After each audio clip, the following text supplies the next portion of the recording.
My fellow citizens, at this hour, American and coalition forces are in the early stages of military operations to disarm Iraq, to free its people, and to defend the world from grave danger.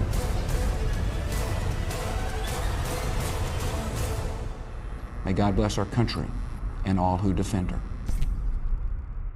On 19 March 2003, President George W. Bush announced the beginning of Operation Iraqi Freedom, authorizing the use of armed force to overthrow Iraq's dictator, Saddam Hussein. 2 days earlier, President Bush had issued Saddam Hussein an ultimatum. Saddam Hussein and his sons must leave Iraq within 48 hours. Their refusal to do so will result in military conflict, commenced at a time of our choosing. Following Operation Desert Storm, Saddam Hussein repeatedly violated United Nations Security Council resolutions designed to ensure that Iraq did not pose a threat to international peace and security. Concerns about Iraq's non-compliance and non-cooperation intensified after 9/11 and the start of the global war on terror. U.S. Central Command, or CENTCOM, drafted a plan to eliminate Saddam Hussein's regime and to promote peace and security in the region. President Bush's ultimatum was part of this plan. The military objectives of the plan were to defeat the Iraqi regular army and the Iraqi Republican Guards, to establish those military conditions for the removal of the Saddam Hussein regime. The newly created Coalition Forces Land Component Command, or CFLC, served as the main ground command for the planned invasion. The U.S. Third Army served as the core of CFLC, and Fifth Corps served as CFLC's main U.S. Army headquarters in Iraq.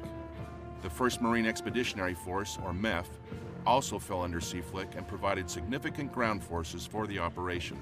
The scheme of maneuver directed 5th Corps to seize the Talil Air Base, establish a bridgehead on the Euphrates River at Nasiriyah, and set conditions to conduct decisive operations north and west of the Euphrates River. CFLC also directed 1st MEF, along with the British forces, to secure the southern oil fields, seize Basra, and then advance toward Baghdad, using an axis of advance that followed the Tigris River to the east. If all went according to plan, 5th Corps would isolate Baghdad from the west, and 1st MEF would isolate the city from the east. As the 48-hour deadline for President Bush's ultimatum approached, Saddam Hussein showed no signs that he would acquiesce to the demands of the United States. Intensifying matters, U.S. intelligence analysts detected indications that the Iraqis were setting fire to their oil wells. Saddam Hussein had ordered oil wells to be set ablaze in the past. Seeking to avoid another environmental disaster, coalition forces agreed that Iraqi destruction of their southern oil wells would accelerate the operation's timeline. Indications that the Iraqis were preparing to blow up their own oil fields and the wells and the pumping station was impetus enough for us to begin the operation early. Intelligence reports also suggested that Saddam Hussein and his sons were gathered at a compound known as Dora Farms. Hoping for an early disintegration of Iraq's leadership, President Bush ordered a precision strike against a high-value target in the early morning of 19 March. Although the high-value targets were not in the compound, the strike did force the enemy's command and control elements to relocate, effectively degrading their ability to control their military forces. Following the strike, and considering the immediate threat to the southern oil wells, CENTCOM Commander General Tommy Franks ordered 5th Corps and 1st MEF to cross into Iraq on 20 March, a full day ahead of schedule. Originally, CENTCOM planned to initiate air operations 16 days before ground operations, similar to the weeks-long air campaign preceding Operation Desert Storm. We thought we could take that risk because, the Air Force had controlled the skies over Iraq since the end of the first Gulf War. Why should we give people the gift of sustaining our supposed pattern of operations? Let's change. CENTCOM's decision to initiate ground operations prior to the major air campaign caught the Iraqi government and military officials off guard. General Franks possessed operational initiative. Army Doctrine Publication 3-0 defines operational initiative as the setting of the tempo and terms of action throughout an operation. Army forces seize, retain, and exploit operational initiative by forcing the enemy to respond to friendly action. By launching the ground assault a day earlier than planned, General Franks forced the Iraqi command to react and prevented them from disrupting CFLIC's initial assaults into Iraq.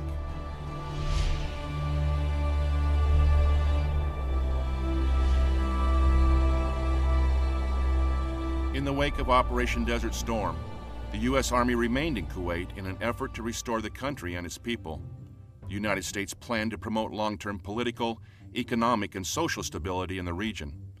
Field Manual 3-0 describes these efforts as SHAPE activities.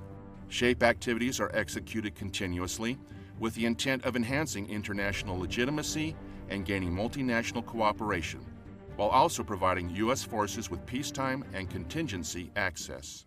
This presence would work in the United States' favor as CENTCOM planned Operation Iraqi Freedom.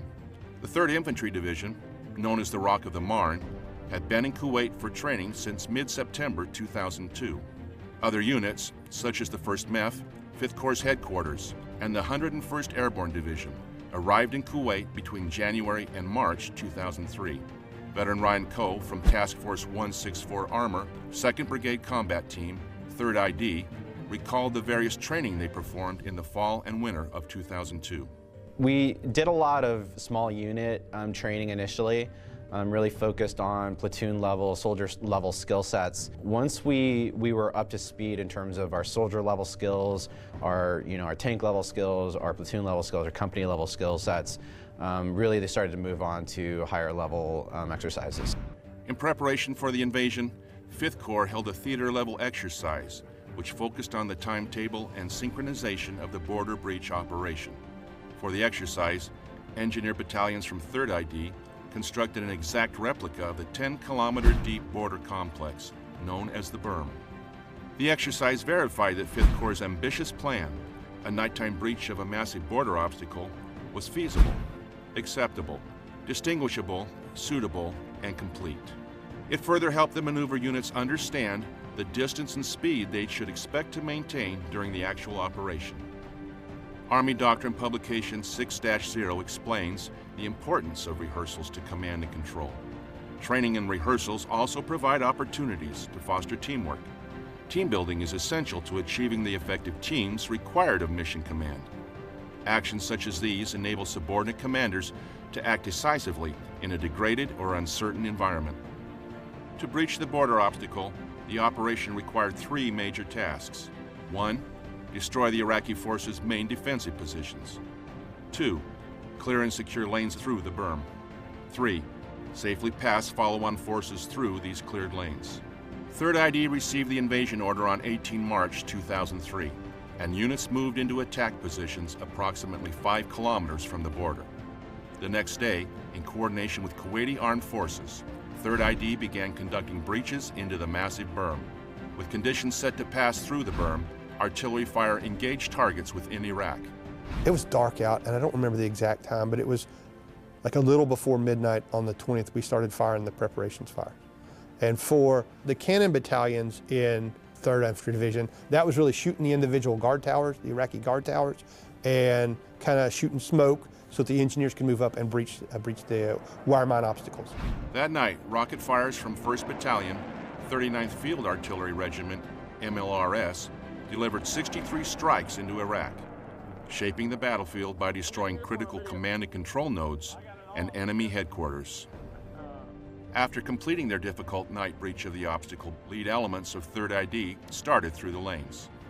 As the 1st and 2nd Brigade Combat Teams, or BCTs, established battle positions inside Iraq, the division's 3rd Squadron, 7th Cavalry, or 37 Cav, and the 3rd BCT executed a forward passage of lines. Army Doctrine Publication 3-90 states that a forward passage of lines occurs when a unit passes through another unit's positions while moving toward the enemy, and is used to sustain the tempo of an offensive operation. After conducting a forward passage of lines, the combat elements of 3rd ID began moving toward their first objectives, Talil Air Base and the areas around Nasiriyah. Operation Iraqi Freedom had begun.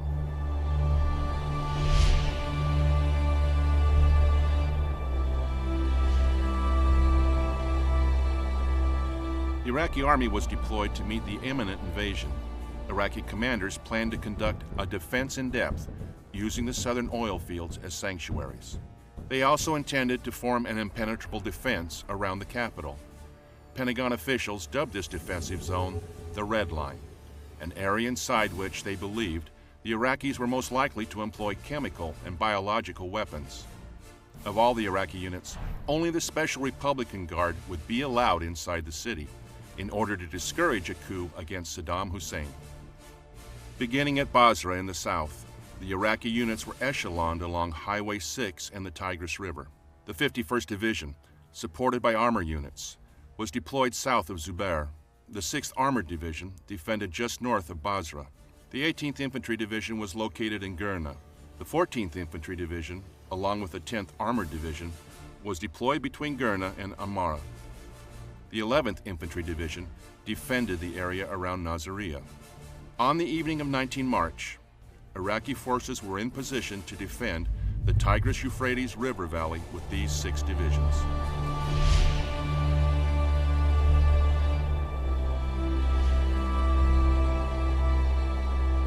Two main objectives during 5th Corps' drive to Baghdad were Talil Air Base, codenamed Objective Firebird, and the Highway 1 bridge over the Euphrates River near Nasiriyah.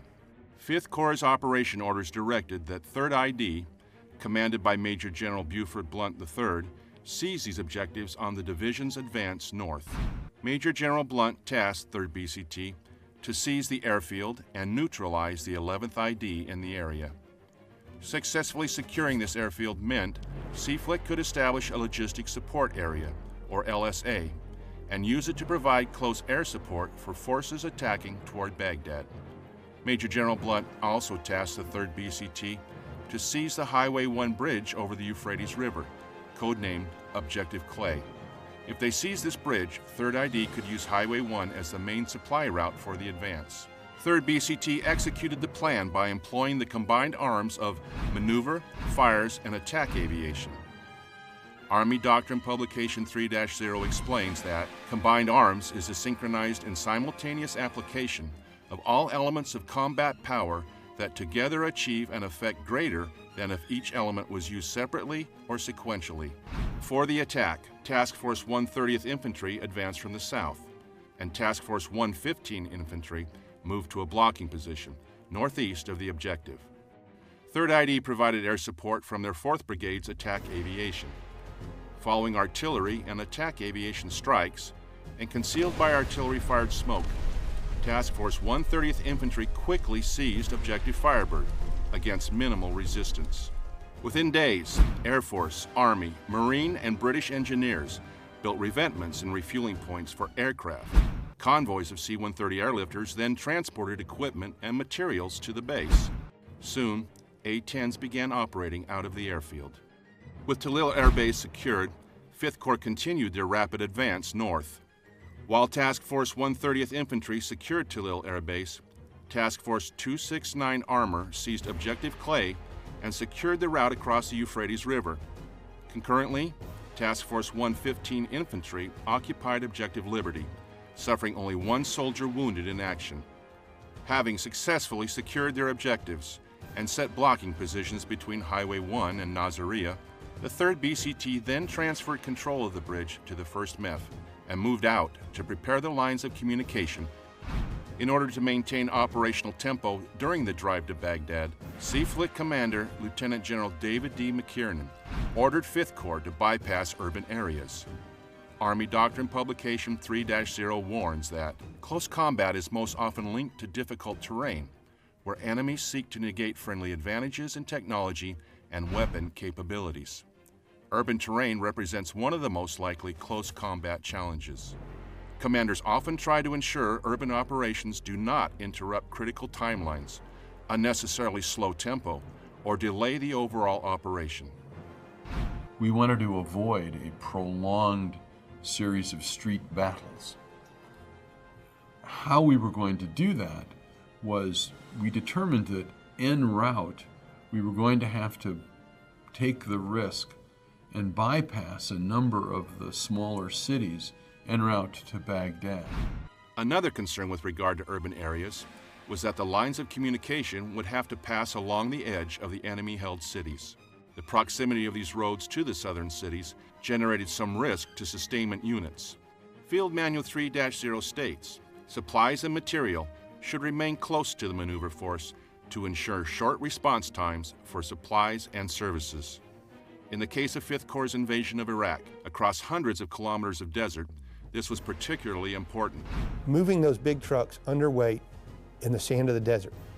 So that's something we learned too, is big heavy trucks like to bog down in the sand. And we literally in training had vehicles buried down to their axles in sand as we were figuring this out, moving through desert terrain.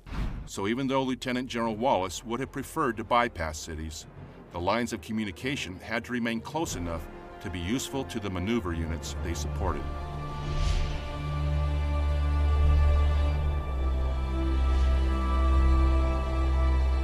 To maintain operational tempo and reduce the risk to the lines of communication, 3-7 Cav advanced toward Samoa to secure 2 canal bridges and contain any resistance within the town.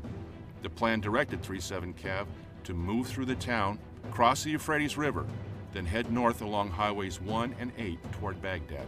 Lieutenant General Wallace ordered 3-7 Cav to feint toward Baghdad in an attempt to deceive the Iraqis as to the direction of the main column's advance. Field Manual 3-0 explains that a feint is an offensive action involving contact with the adversary conducted for the purpose of deceiving the adversary as to the location and/or time of the actual main offensive action. It is important also to note that forces conducting a feint make direct fire contact with the enemy, but they avoid decisive engagement. While a daunting mission, they did not expect much resistance, especially in Samoa, where intelligence predicted that pro-American sentiment dominated the population. Unfortunately for the troops of 3-7 Cav, they were not welcomed by a parade of grateful Iraqis. There was going to be a parade, and we were going to be greeted as liberators to the city. The parade was bullets. They were dug in, and they were fighting for the bridges. As they approached one of the bridges across the Euphrates River, they were greeted with small arms and RPG fire from the Fedayeen Saddam, a paramilitary organization loyal to the Ba'athist regime of Saddam Hussein. The Fedayeen Saddam proved to be more of a threat than anyone had expected. The fighting turned into a full-scale battle. On 23 March, it became clear that the paramilitary forces in Samoa posed a severe threat to 5th Corps' lines of communication. In order to maintain the momentum of the overall operation, Lieutenant General Wallace ordered logistics traffic and soft-skin vehicles to bypass the town. 3-7 Cav continued to fight the Fedayeen. However, it was unable to control Samoa. As a result, Major General Blunt directed 3-7 Cav to pass the mission of containing the Fedayeen elements in the town to the 3rd BCT. By this time, 3-7 Cav had killed more than 550 Iraqi fighters, destroyed 30 anti-aircraft systems, and 3 command and control facilities. Relieved, 3-7 Cav resumed its role as the vanguard of the offensive, moving north toward the next objective, Najaf. The fighting did not seriously impede 3rd ID's advance, but paramilitary forces continued to stage attacks on the lines of communication. On 25 March, 5 days after 3rd ID crossed the berm, 2nd Brigade, 82nd Airborne Division received the order to clear the town. The fight was not over.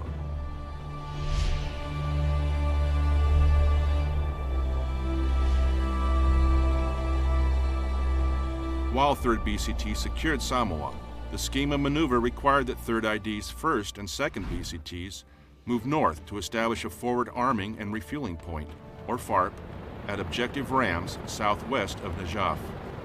It would be here that the division would rest, repair their vehicles, and prepare to move through the Karbala Gap on their way to Baghdad. The 2nd BCT arrived at Objective Rams late in the afternoon of 22 March. Task Force 164 Armor seized the objective against light resistance. However, as the night continued, they found themselves fighting paramilitary forces, similar to those that 3-7 Cav battled in Samoa. This was their first major engagement of the campaign. Figured out those guys had the Fedayeen, which we hadn't met yet. So the Fedayeen, the militia, had been abducting their families and forcing them to fight.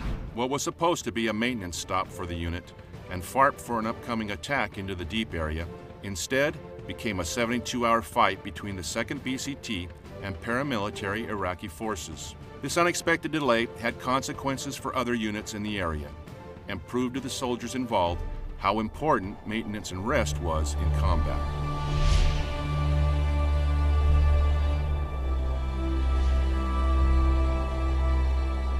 During large-scale combat operations, lines of support often become strained as requirements for repair and replacement of weapon systems increase, especially during high-tempo offensives, as mechanized forces consume large amounts of petroleum, oils, and lubricants, or POL. We issued more lubricants for each armored vehicle than they would normally carry. It's hit or miss, I think, but I don't recall anybody having lubricant problems. And then the fuel piece was, we worked very, very hard.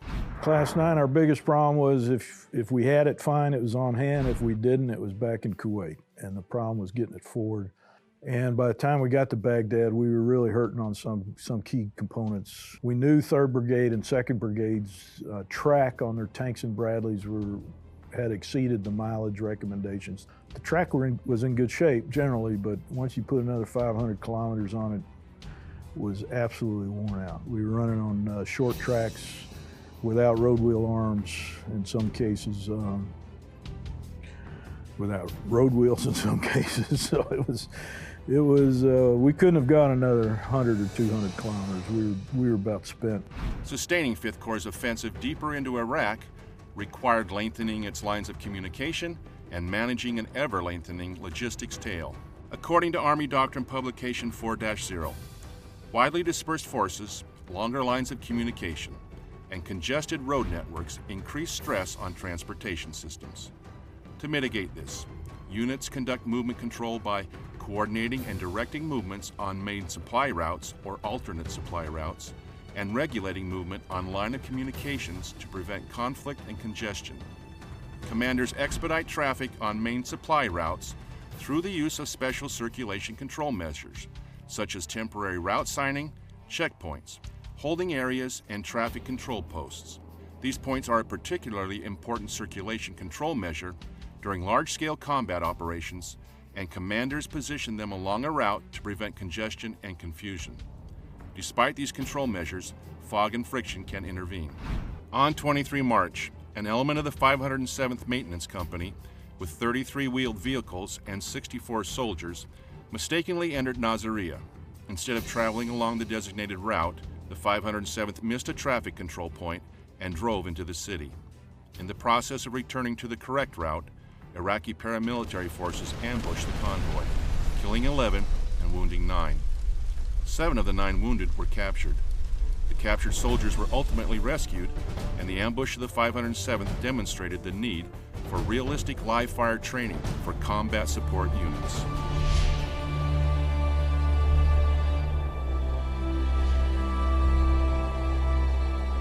While the 507th fought paramilitary forces in 5th Corps' support area, the 11th Attack Helicopter Regiment mounted an attack in the Deep area against the elite Republican Guard.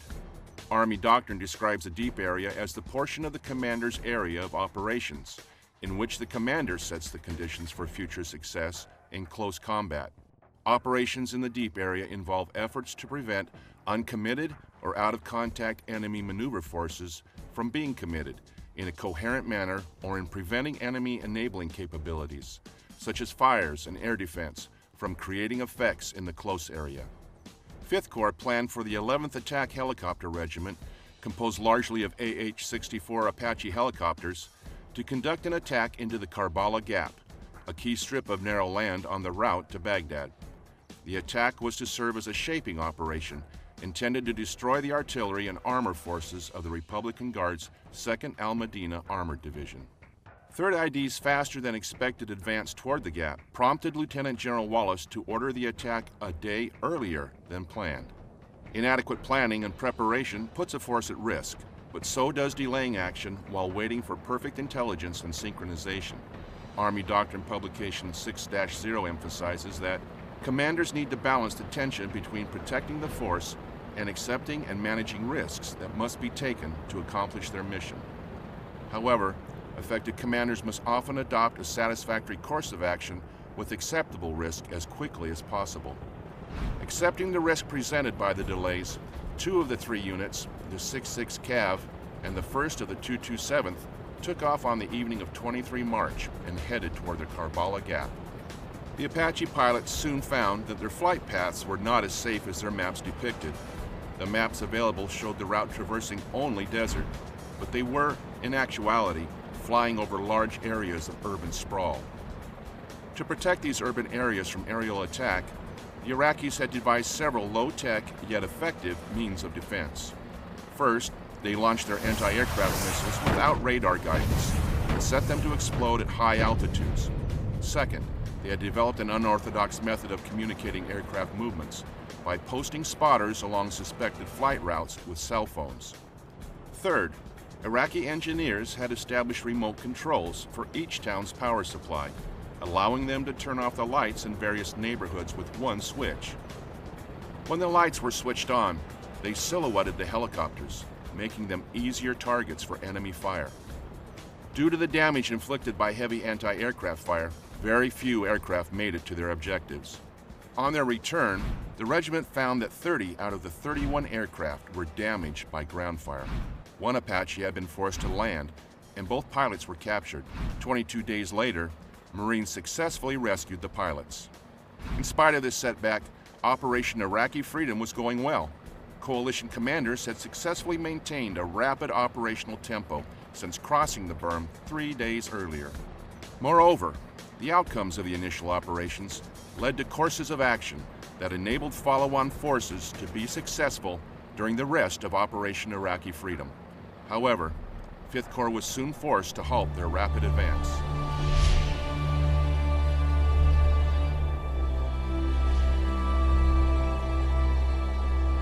And that's when the mother of all sandstorms hit, and it was like Mars. The massive storm forced coalition forces to conduct an operational pause. So the red day definitely sticks in my mind.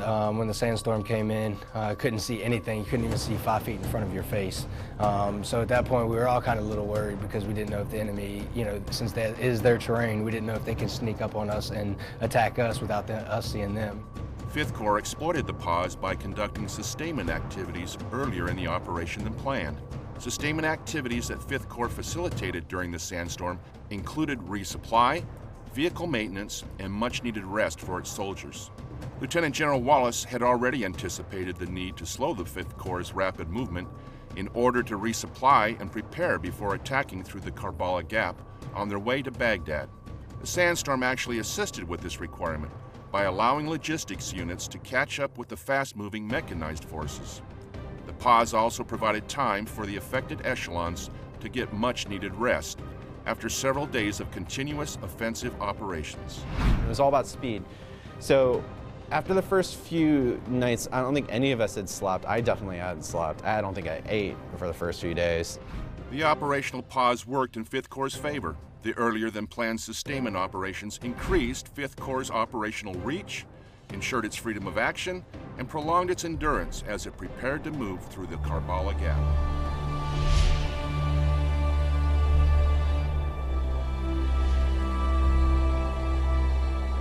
While the Shamal raged, Seafleet Commander Lieutenant General McKiernan, 5th Corps Commander Lieutenant General Wallace, and 1st MEF Commander Lieutenant General James Conway met at 1st MEF headquarters to discuss the next steps for securing Baghdad. Lieutenant General McKiernan outlined his estimate of the enemy situation by stating that Seafleet now faced 2 enemy centers of gravity, the Republican Guard near Baghdad and the Fedayeen Saddam in the rear. Army Techniques publication 5-0.1 explains, a center of gravity is the source of power that provides moral or physical strength, freedom of action, or will to act. Centers of gravity are not limited to military forces and are either physical or moral. Understanding that commanders must make careful analyses of centers of gravity in order to not incur undue risk or adversely affect the operation, Lieutenant General McKiernan argued that the best approach would be to neutralize the Fedayeen Saddam and their potential effects against the lines of communication before advancing on Baghdad. Lieutenant General Wallace replied that he thought the Fedayeen had been contained, but their containment was fragile. His immediate concern was the Karbala Gap. He indicated that he might need more time to insert reconnaissance teams to acquire intelligence of the area. He also agreed that he could use more time to secure 5th Corps' rear area. Taking their concerns into account, Lieutenant General McKiernan decided that 5th Corps and 1st MEF should consolidate the gains they had already made by reducing the threat from the Fedayeen Saddam in the rear. Field Manual 3-0 explains that consolidating gains is essential to retaining the initiative over determined enemies because it ultimately removes both the capability and will for further resistance. Consolidation of gains activities consist of security and stability tasks and will likely involve combat operations against bypassed enemy forces and remnants of defeated units. After containing the Fedayeen in the south, 5th Corps planned to resume the attack toward Baghdad with 5 coordinated and simultaneous attacks. One goal of these attacks was to regain initiative and momentum following the sandstorm. Although 5th Corps had conducted numerous smaller operations during the operational pause, it was no closer to Baghdad. Another goal was to deceive the Iraqis into believing that 5th Corps would cross the Euphrates River south of Karbala and not through the Karbala Gap. Field Manual 3-0 notes that deception at the corps level is most likely to succeed and mislead the enemy of the true disposition, capabilities, and intentions of friendly forces. By planning 5 simultaneous attacks across all echelons of 5th Corps, Lieutenant General Wallace developed a promising deception operation. First, the plan called for the 2nd Brigade, 101st Airborne Division, to feint toward Khila and test enemy disposition in the area. While the 2nd Brigade conducted the feint, the 1st Brigade, 101st Airborne Division, moved to contain the city of Najaf. The 3rd attack featured the 2nd Brigade, 82nd Airborne Division, attacking to the enemy in Samoa.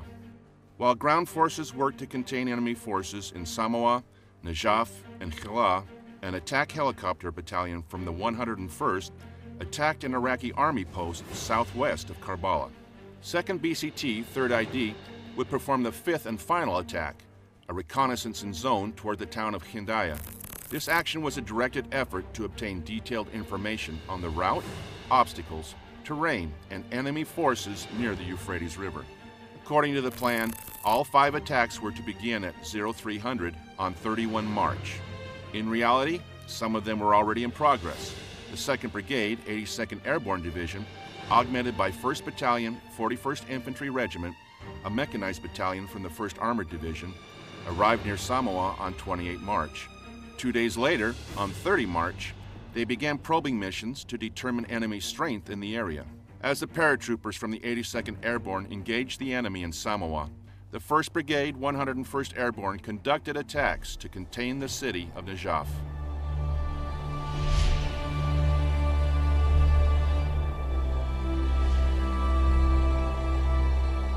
Najaf, with a population of nearly 500,000 people, is located 160 kilometers south of Baghdad and 60 kilometers to the south of Khila. Najaf is the home of 2 major Shia holy sites. The first is the Mosque of Ali.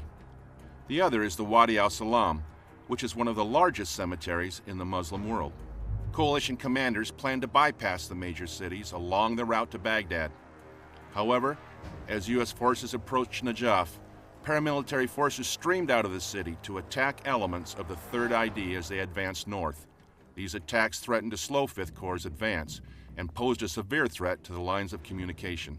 To prevent the Fedayeen elements in Najaf from disrupting the lines of communication, Lieutenant General Wallace ordered Major General David Petraeus' 101st Airborne Division to isolate and contain the city.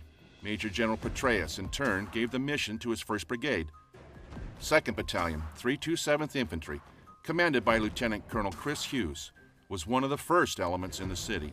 And I was ordered to move up and meet, at the time, Colonel Perkins, the 2nd Brigade Commander, 3rd Infantry Division. Dave Perkins was up there. And I was to coordinate with him because I suddenly received the mission to establish a blocking position and leave an entire armor brigade with a light infantry battalion and hold the enemy in Najaf and prevent them from influencing the lines of communications, the logistics tail of 3rd Infantry Division so they could continue up to Karbala Pass. While approaching the city, soldiers of the 327th captured over 150 men, who were seemingly defending Najaf from coalition forces. After hearing from the captured Iraqis that the Fedayeen Saddam were holding Shia families at gunpoint in the city, Lieutenant Colonel Hughes felt compelled to push his troops closer to Najaf. They gave us more intel than we knew what to do with. But the most glaring piece of information they gave me was, we're just civilians.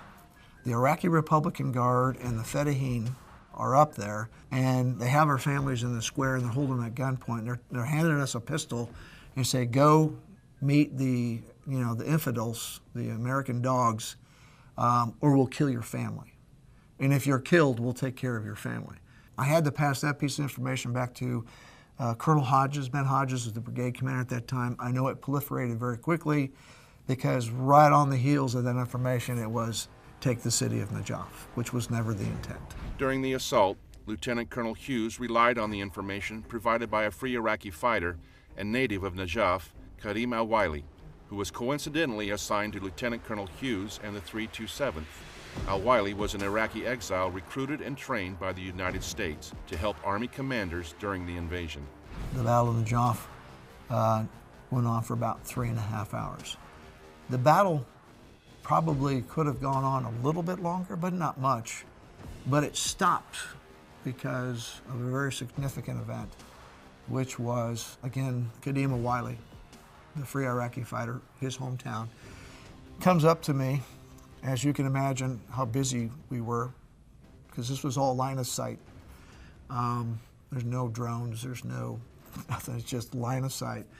Kadim comes up to me and tugs on my sleeve, and I didn't know him well enough yet to pay that much attention to him. And I turned to him and he said, Colonel, you've got 30 minutes to call to prayer. And as he stepped away, I thought for a second, and I said, wait a minute. I've been priding myself up to this point of understanding the history to see if there's a way to win without a fight. And I'm in the middle of the biggest fight I've ever been involved in my life, and it's pretty intense. But still in the back of my mind, it was maybe I can not do this because I'm going to really upset these people right now. And I'm terrified we're going to hit that mosque. If I hit the Mosque of Ali with even a pebble, I've got the Syrians coming in and I've got the Iranians coming in, and I will be the guy who goes down in history as widening the war when he didn't have to. And so I go, Kadim, come back. I said, I'm sorry, I apologize. What? He goes, you have 12 minutes to call to prayer. And I go, are you telling me in the middle of all this, those people are going to go to prayer at that mosque through this firefight? And he said, absolutely. And I went, okay. I said, stand by. And I got on the radio and I called it off. Okay? And that's when we started to realize, understanding their faith, understanding the significance of the Sunni and the Shia, understanding who Ali is, and understanding what makes this city tick, Kadim al-Waili suddenly became my primary weapon system. 1st and 2nd Battalions, 327th Infantry, conducted the initial advance by attacking from the south on 31 March. Armor and mechanized elements of the 1st Armored Division's task force, 270th Armor, supported the attack.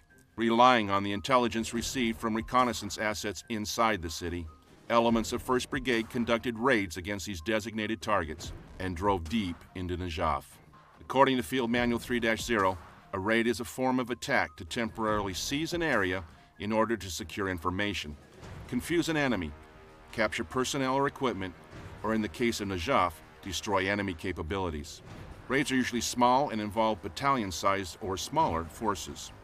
Employing this form of attack, the 2nd Battalion captured the Ba'athist Party headquarters and reached the vicinity of the Mosque of Ali and Wadi al-Salam Cemetery before the end of the day. The following day, as a precursor to future operations in Baghdad, Task Force 270th Armor conducted a company-sized reconnaissance in force into the center of the town.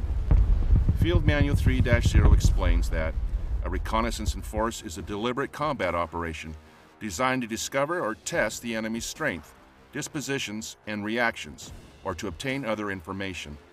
They conducted a second reconnaissance in force on 2 April, and by 4 April, the 101st Airborne Division controlled the town. I get up there and I told my guys to take a knee.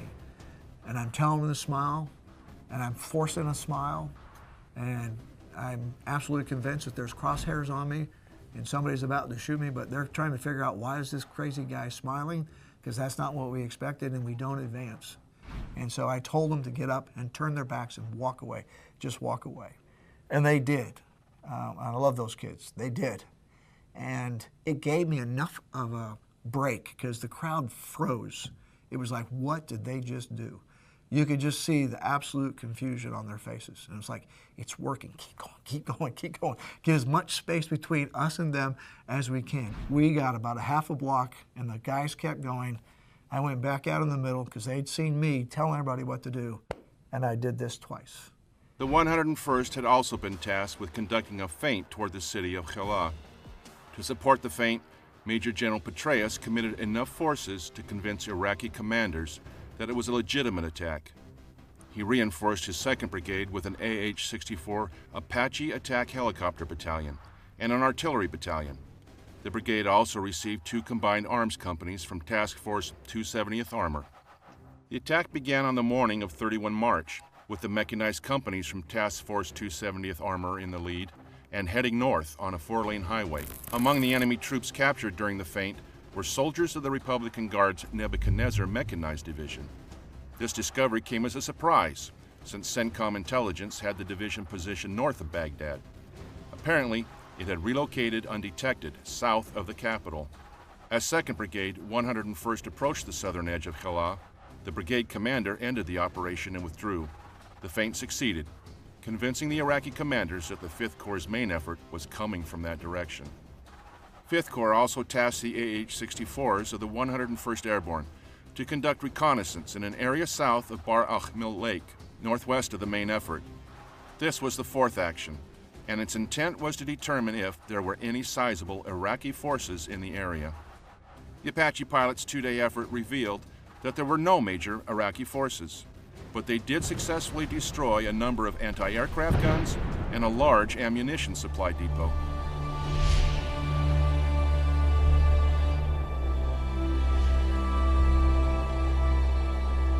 The 5th and final operation was an attack toward the bridges at Hindaya, designated as Objective Murray. The purpose of the attack was twofold. First, it was meant to turn Iraqi units from the Karbala Gap and reposition their indirect fire assets. Second, it was to convince the enemy that the 5th Corps' crossing of the Euphrates River would take place at Hindaya rather than near Karbala. The 2nd BCT, 3rd ID, began their attack on 30 March, when 2 mechanized task forces, the 1st and 3rd Battalions, 15th Infantry, advanced on Hindaya from the southwest against light opposition. After killing numerous dismounted Fedayeen fighters and destroying a number of machine gun-equipped pickup trucks, known as technicals, the 2 battalions took up defensive positions for the night near the western city limits. Colonel Perkins' forces for the 31 March attack consisted of the 1st and 3rd Battalions, 15th Infantry, and 2 tank-heavy task forces, the 1st and 4th Battalions of the 64th Armor. At 0600, the 3 assault task forces began moving toward their objective. Enemy fire was intense and consisted of mortar and artillery fire, as well as RPGs fired from alleys, street corners, and buildings. By 0650, the tanks of Task Force 464 Armor were at the south end of the objective. The Iraqis had wired the bridge for demolition, but had not installed any explosives. Since the operation was a feint, the armored task force did not cross the bridge, leaving the enemy to believe their defenses had succeeded. This also induced Iraqi forces on the far side of the bridge to send reinforcements to the area to prevent a crossing. As Lieutenant General Wallace planned, the enemy reinforced and repositioned their defenses around the bridge, thus allowing 3rd ID counterfire efforts to destroy a large amount of enemy artillery. After completing their mission, the 2nd BCT withdrew to blocking positions on Route 9 southeast of Hindaya. Field Manual 3-0 explains that during the performance of offensive tasks, there may be enemy counterattack penetrations into the flanks of advancing divisions and BCTs. The divisions and BCTs employ security forces on exposed flanks to provide early warning and reaction time.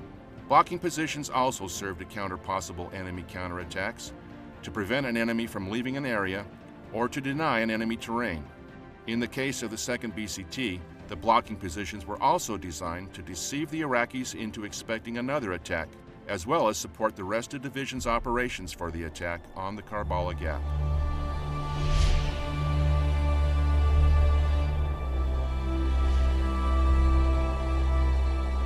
General Wallace expected that the toughest fighting of the campaign would take place as 5th Corps fought its way through the Karbala Gap.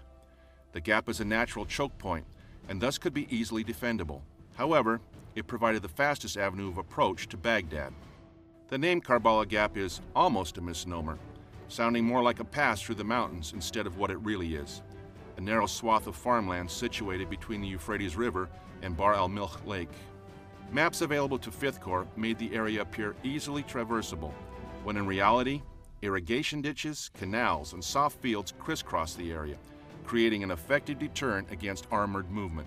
By ordering 5th Corps through the Karbala Gap, Lieutenant General Wallace assumed a degree of risk. Field Manual 3-0 discusses, risk, uncertainty, and chance are inherent in all military operations.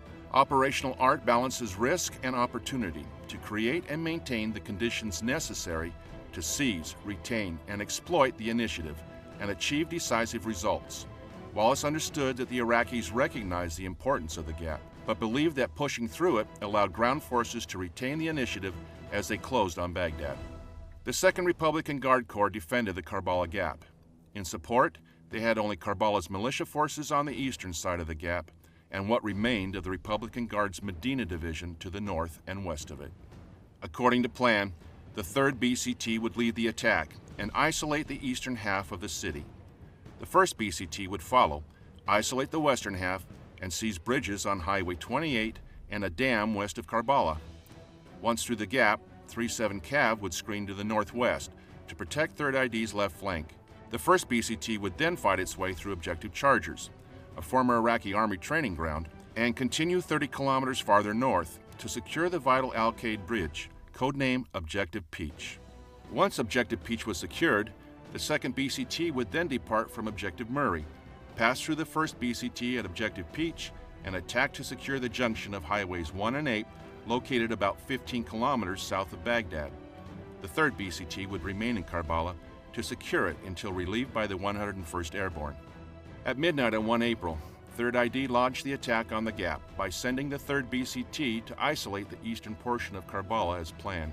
At 0200, the 1st BCT began its advance to the western reaches of the city. By 0600, they were in the gap. Sensing an opportunity to increase the operational tempo, Brigadier General Lloyd Austin, the 3rd ID's Assistant Division Commander for Maneuver, ordered the 3rd BCT to take over the fight for Karbala, and he sent the 1st BCT to seize Objective Chargers. In taking the bold risk of continuing the advance, without a full force, Brigadier General Austin compensated for any lack of information and pressed the battle. As a result, 1st BCT seized Objective Chargers ahead of schedule. The 1st and 3rd BCT's quick successes in isolating and securing the gap enabled Major General Blunt to accelerate 2nd BCT's timeline as well. In order to enable it to arrive more quickly at Objective Peach, Colonel Perkins ordered the 2nd BCT to take another route farther east rather than following the 1st BCT through the city. This decision, however, resulted in further difficulties. The 2nd BCT encountered heavily damaged roads and marshy terrain on the new route, and at approximately 1630, Colonel Perkins ordered his brigade to return to the original plan and follow the 1st BCT through Karbala. As we got into Karbala, there were dismounts everywhere. We would have dismounts running on the sides of the roads, popping up out of holes. They were everywhere, and just taking pop shots at us from all different angles. Once through the Karbala Gap, the lead elements of 3rd ID began to advance toward the last major objective on their way to Baghdad, Objective Peach. It was 2 April when they began to move. 5th Corps had advanced over 300 kilometers into Iraq in 11 days. Relying on high rate of speed and bypassing major southern cities during their advance from Kuwait, 5th Corps had maintained the initiative and kept Iraqi forces off balance. Now, if they successfully seized this bridge over the Euphrates River, 3rd ID would have direct access to Highway 8, the paved freeway that led straight into the heart of Saddam Hussein's capital. Seaflick now stood on the threshold of their final objective, Baghdad.